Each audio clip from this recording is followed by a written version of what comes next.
in support with Kala Mandir Foundation, a CSR division of Kala Mandir Group. మన friends birthdays అప్పుడు, marriage days అప్పుడు లేదా special అకేషన్స్లో scheduled ఎస్ఎంఎస్లు పంపించుకోవడానికి, అలాగే కొన్ని సందర్భాల్లో మనకి ఆఫీస్ కొలీగ్స్ కావచ్చు, అలాగా షెడ్యూల్డ్ మెయిల్స్ పంపించుకోవడానికి మనకి డూ ఇట్ లేటర్ అని ఒక ఆండ్రాయిడ్ అప్లికేషన్ గూగుల్ ప్లే స్టోర్లో దొరుకుతుంది.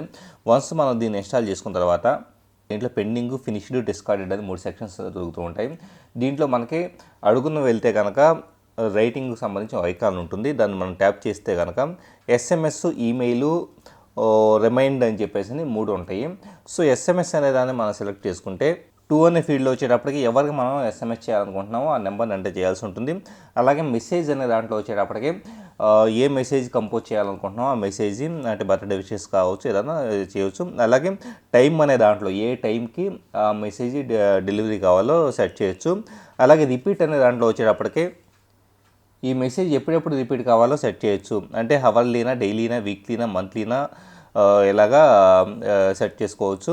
సో ఇలాగ మనం డిఫరెంట్ సందర్భాల్లో మనకు మెసేజ్ వెళ్ళే విధంగా కూడా కాన్ఫిగర్ చేసుకోవచ్చు. ఒకవేళ మీ ఫోన్లో డ్యూయల్ సిమ్ ఉంటే కనుక ఏ సిమ్ నుంచి మెసేజ్ వెళ్ళాలన్నది కూడా సెట్ చేసుకోవచ్చు. ఆస్క్ బిఫోర్ సెండ్, అంటే పంపించబోయే ముందు మీ కన్ఫర్మేషన్ అడగాలనుకుంటే కనుక దాన్ని సెట్ చేసుకోవచ్చు. ఇదే పద్ధతిలో మెయిల్స్ని కూడా కంపోజ్ చేసుకోవచ్చు. ఈమెయిల్ అనే దాన్ని మనం సెలెక్ట్ చేసుకున్నామంటే కనుక మన మెయిల్ అకౌంట్ని సెలెక్ట్ చేసుకోవాల్సి ఉంటుంది. వన్స్ దానికి ఆథరైజేషన్ ఇచ్చిన తర్వాత ఏ మెయిల్ ఐడికి ఏ మెసేజ్, ఏ సబ్జెక్టుతో ఏ మెసేజ్ అనేది, అలాగే ఇంతకుముందు మనం చూసినట్లుగా హవర్లీనా లేకపోతే కనుక డైలీనా, ఇలాగా సెట్టింగ్స్ అన్నిటి ద్వారా మనం షెడ్యూల్డ్గా మెసేజ్లు పంపించుకోవడానికి ఈ అప్లికేషను అవకాశం కల్పిస్తూ ఉంటుంది. In support with Kala Mandir Foundation, a CSR division of Kala Mandir Group.